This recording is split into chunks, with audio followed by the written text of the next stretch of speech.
Good morning, everyone. Thanks for joining us today. We'll go ahead and get started. My name is Omar Smailobegovic. I'm a city planner with the Department of Planning and Development on the Southwest Planning team.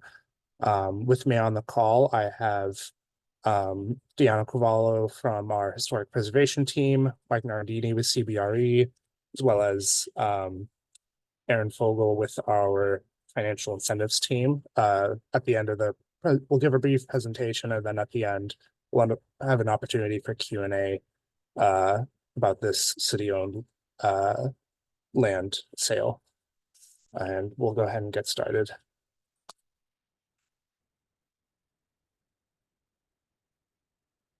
So we'll start with some introductions and a short presentation, followed by Q&A. I think I mentioned everyone was on the call. So we'll go ahead and move forward with the presentation. So this is for the sale of city-owned land at 4150 South Halsted Street and 821 West Exchange Avenue. The main focus of this land sale from DPD's point of view is the sale and reactivation of the historic Stockyards Bank building. This building is a city designated landmark, and while sale price is a consideration that'll be taken into consideration by DPD. DPD's main objective with this land sale is to find a buyer and developer who will be able to reactivate the Stockyards Bank building.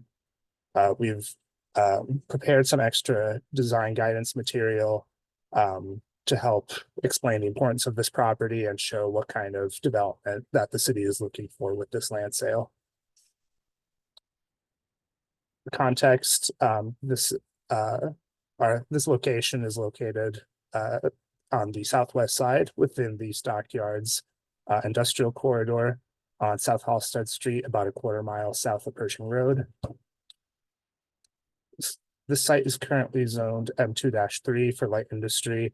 However, in support of making development feasible, DPD may consider proposals that would require the rezoning of this property to a commercial district. So as you can see, we have two sites with this opportunity. Site A is the Stockyards Bank building. The building elevation, roof lines, and interior are landmarked, so they have to be preserved with any development proposal. And to help facilitate the development and reactivation of the Stockyards Bank building, we're also offering Site B, as shown on the screen, approximately 42,000 square foot parcel. Proposals are required to make use of the Stockyards Bank building. However, proposals do not have to necessarily include the purchase and development of Site B, although it is anticipated that that would be required to make any development feasible. We will entertain proposals that are only purchasing and redeveloping Site A without Site B, but we will not entertain proposals that will only seek to redevelop Site B. As I mentioned, we prepared some design concepts just to help illustrate what kind of development we would want to see on Site B. In general, we prefer to see a site layout that includes public open space, green space at the corner of Halsted and Exchange Streets, with massing in the middle of the site and any parking tucked behind the building.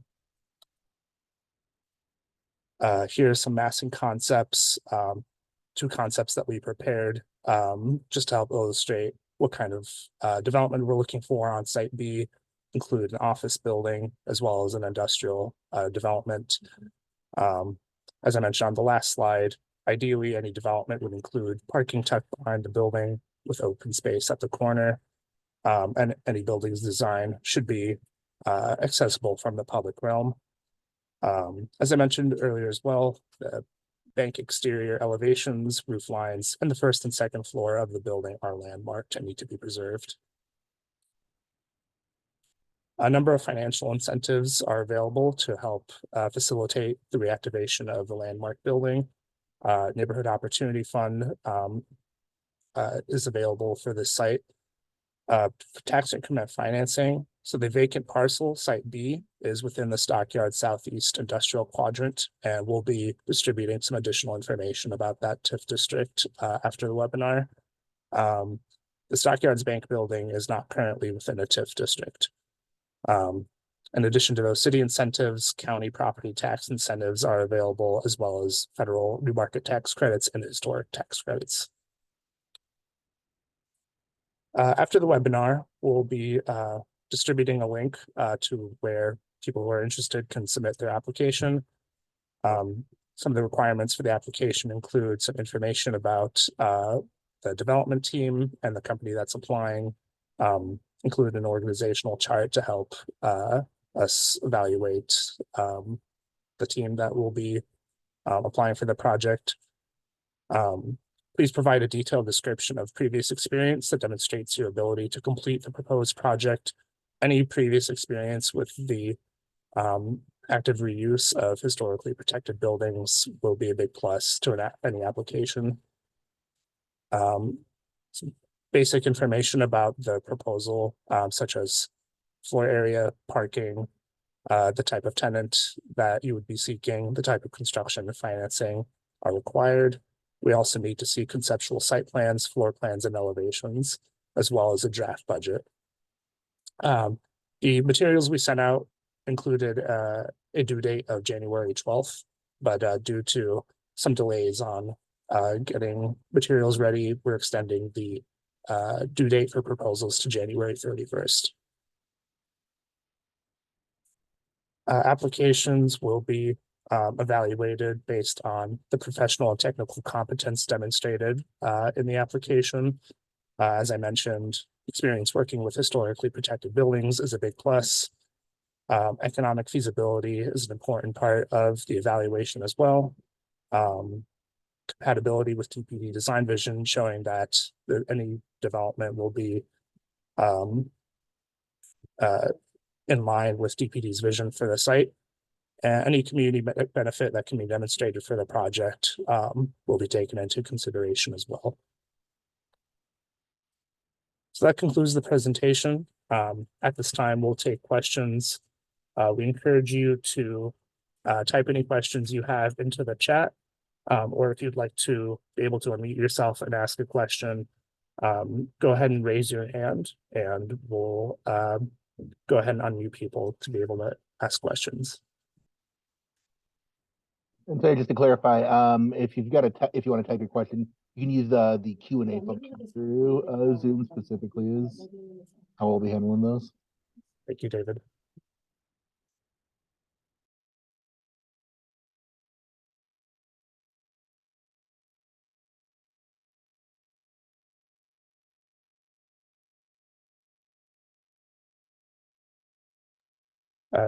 First question I've gotten is, will we receive these slides? Yes, I can distribute these slides after the presentation.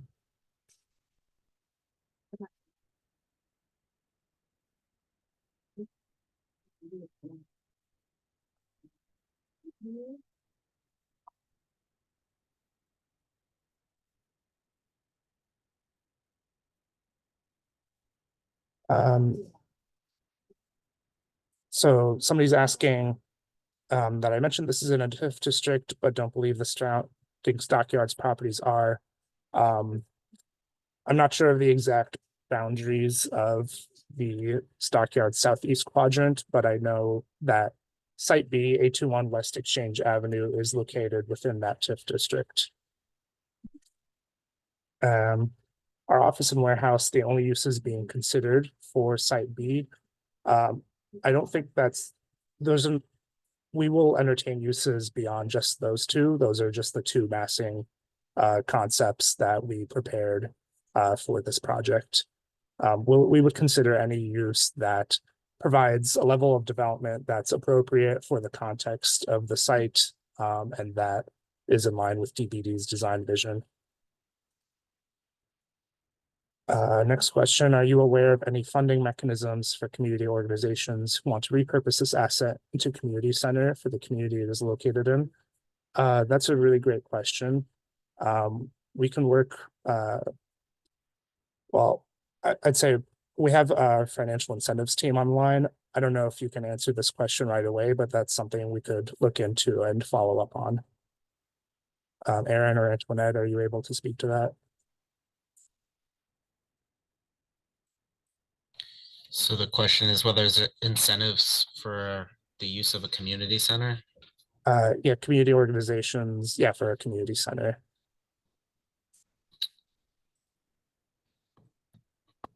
I would know that NOF funds would not be eligible.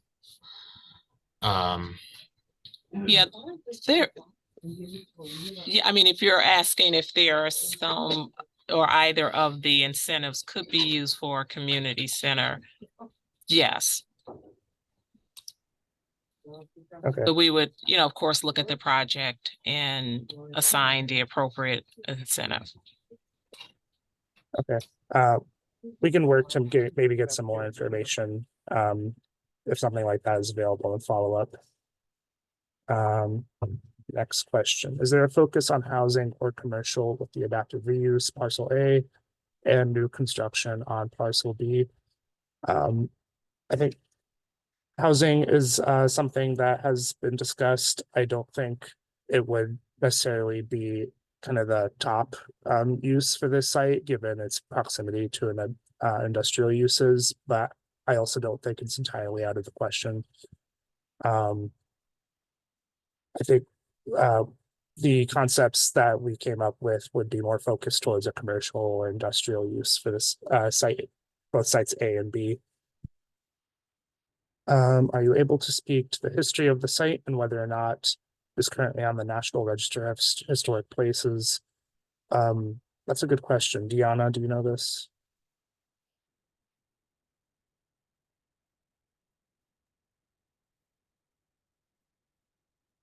Hello. Sorry, it is a Chicago landmark. I am just checking on whether it is on the National Register, and we will respond in the Q&A. Thanks, Deanna.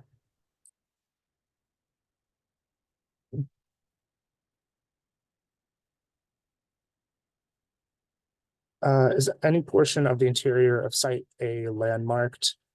Yes, the first and second floor of the Stockyards Bank building is landmarked.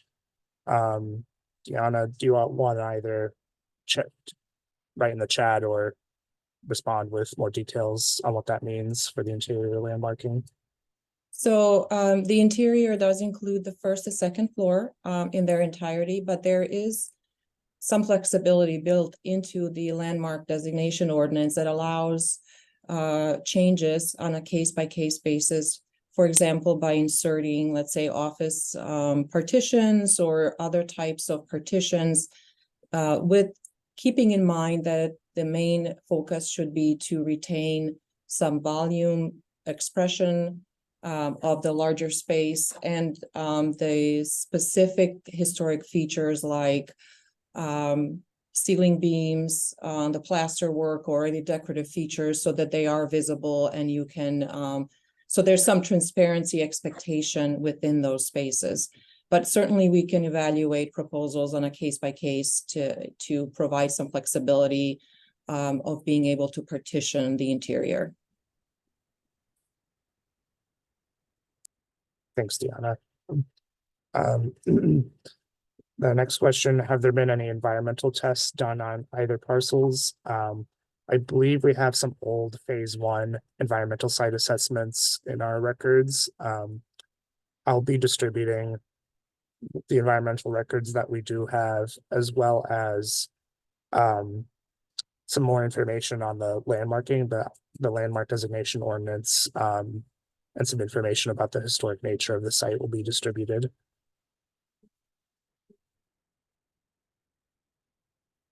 How much of the building is already ADA compliant? That's a good question. I don't, from what I remember, and if you haven't already signed up for a walkthrough of the site, which we have a few time slots for tomorrow, that I'd encourage you to sign up. I can send you the link to sign up. I don't believe that the entrance is ADA accessible, but I'm not 100% sure. I know there's not an elevator. There isn't a working elevator in the building, so if that's required for ADA compliance, that's one thing to keep in mind.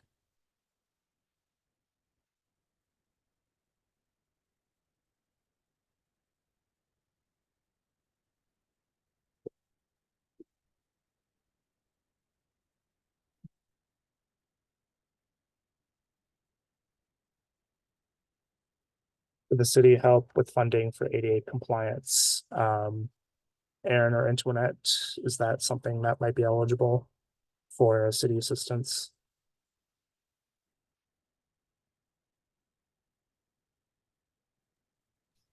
I'm sorry, Omar, can you repeat that? Yes, We're trying to get Terrence in, but he's having some. sure. The question is, would the city help with funding to make the building ADA compliant? That's Americans with Disabilities Act, if you're not familiar. Oh, to make the building. I think so. I would defer to Terrence on that, but I believe so. That would be, yeah, that would be part of the overall project cost to do that. Yes. Okay.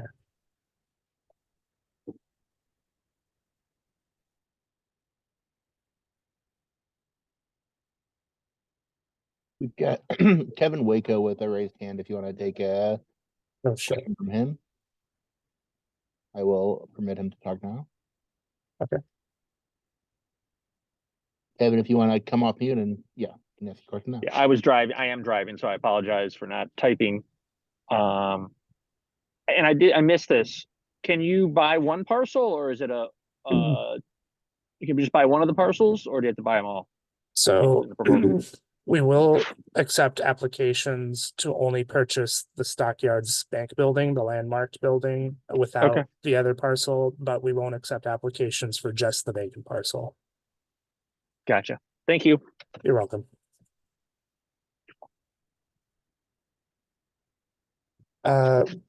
We have a question. What processes are being implemented to ensure the development supports the surrounding community? So our a part of our evaluation will be to conduct some community engagement to help evaluate the proposals. And yeah, I'm not sure of the details on that at the moment, but there will be a process to ensure that. As a city.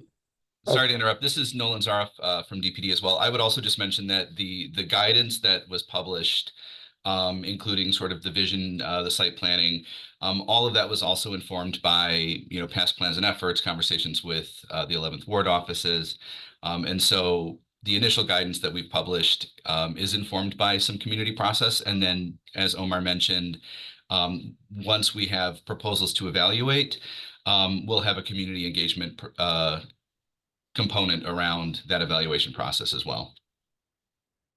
Thanks, Nolan. Next question is, has the city conducted neighborhood or community meetings? As Nolan spoke to, the design guidance was informed by engagement with the 11th Ward alderman, as well as previous planning efforts. And there will be community engagement efforts to help evaluate the proposals.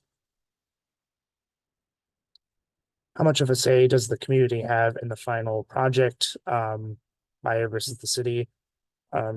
Community engagement will certainly have an influence on what project ultimately gets selected.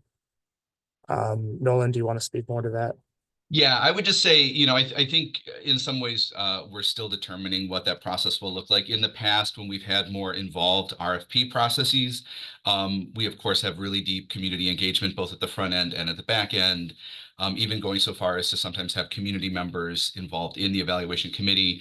I think we weren't anticipating quite as extensive a process for this, but that's certainly something we can take into consideration. And all of that we'll be sure to publish and kind of advertise before that happens. Thank you, Nolan.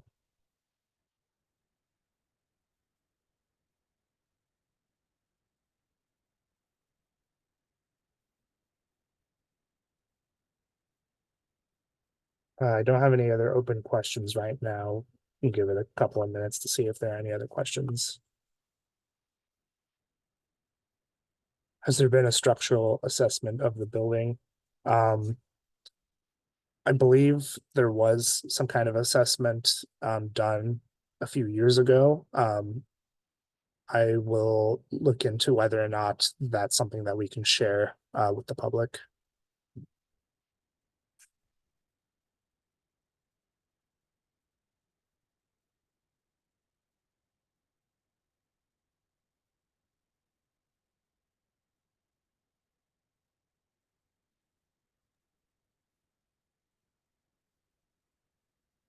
Will there be any other opportunities beyond tomorrow to visit the building? If there's a lot of interest for additional walkthroughs for people who won't be able to make it tomorrow, we might be able to arrange some additional walkthrough dates.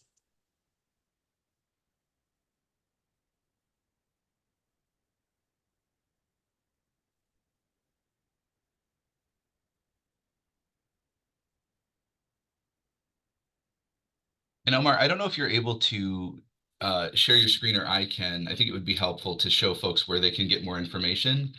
There is already guidance and maybe some of the environmental reports and other information, supplemental information available on the city's bid website. And so folks can go there to get more information, or also email CBRE. So I think it'd be helpful if we provided some contact info in that link. Yeah, do you want me to share my screen and show BlockBuilder? Yeah, I would go ahead and do that. All right, let me share my screen.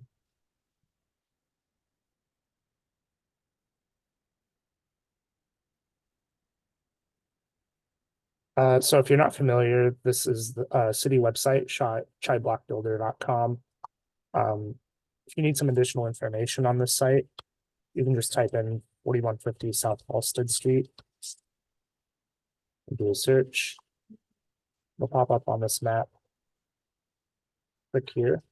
So if you click to apply, it'll open your email client on your computer, and you can email us requesting additional information or with any questions that you might have. And then if you click view property details, it'll bring you to the screen. It lists everything that's active right now, but you'll want to look at the Stockyards bank listing. So we have a brief listing brochure prepared by CBRE, as well as our design vision document, which has the massive concepts that we showed today, as well as some additional information about the environmental conditions, neighborhood context, what we're looking for with the development of the site.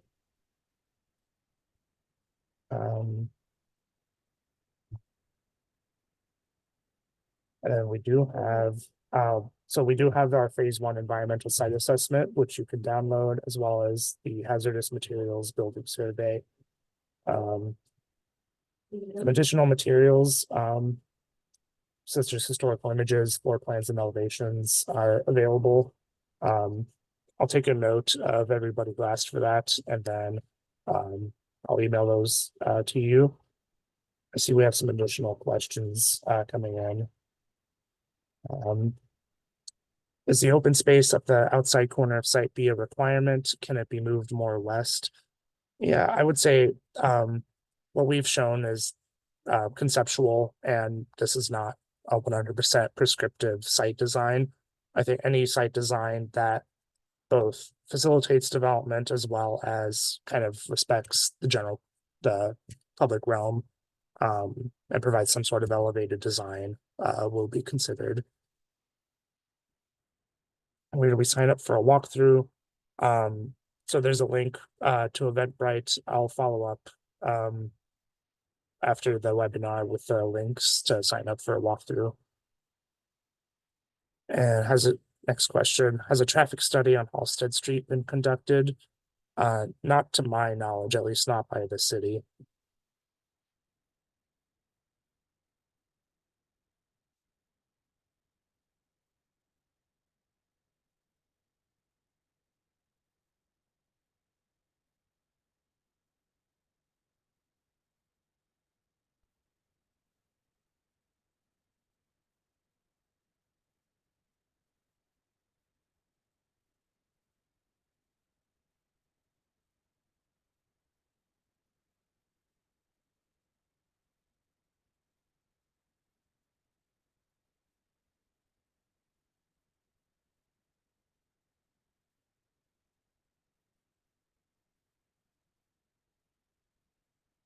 David just shared that link to I think the BlockBuilder website in the chat if you're interested.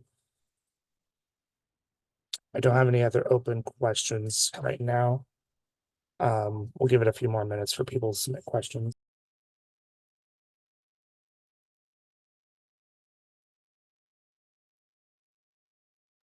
While we're waiting for that, I'll share the Eventbrite links in the chat.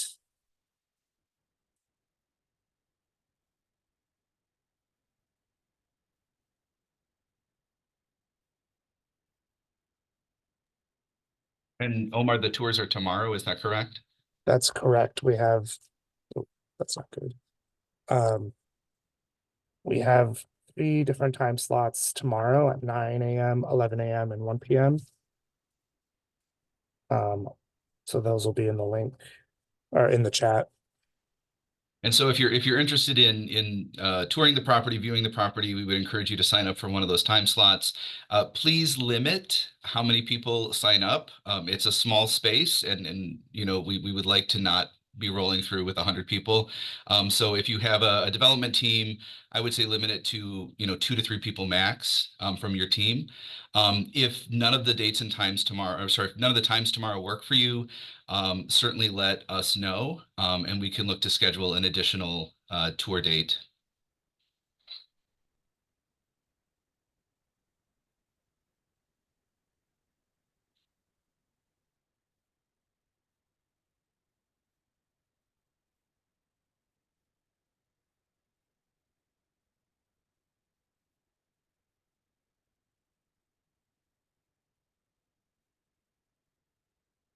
So, thanks, David. Those links should be in the chat now.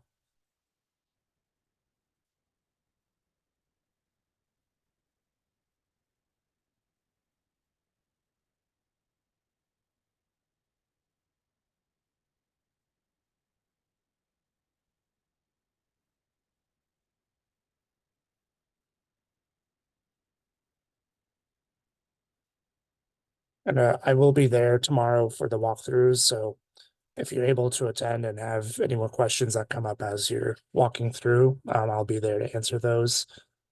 I'm not seeing any more questions coming in. We might just give it 2 more minutes and wrap this up if there's no other questions.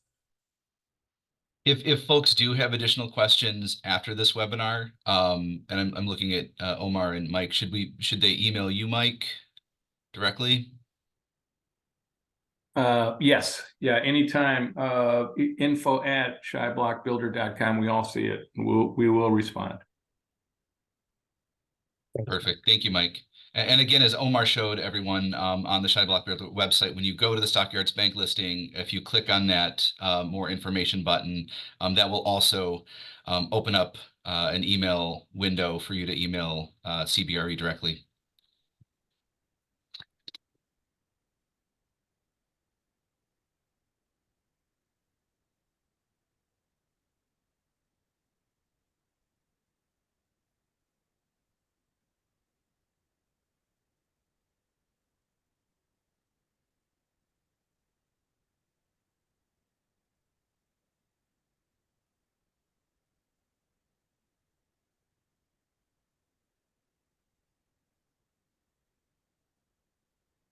It looks like we don't have any more questions, so we'll go ahead and wrap this up. Thank you everyone for attending.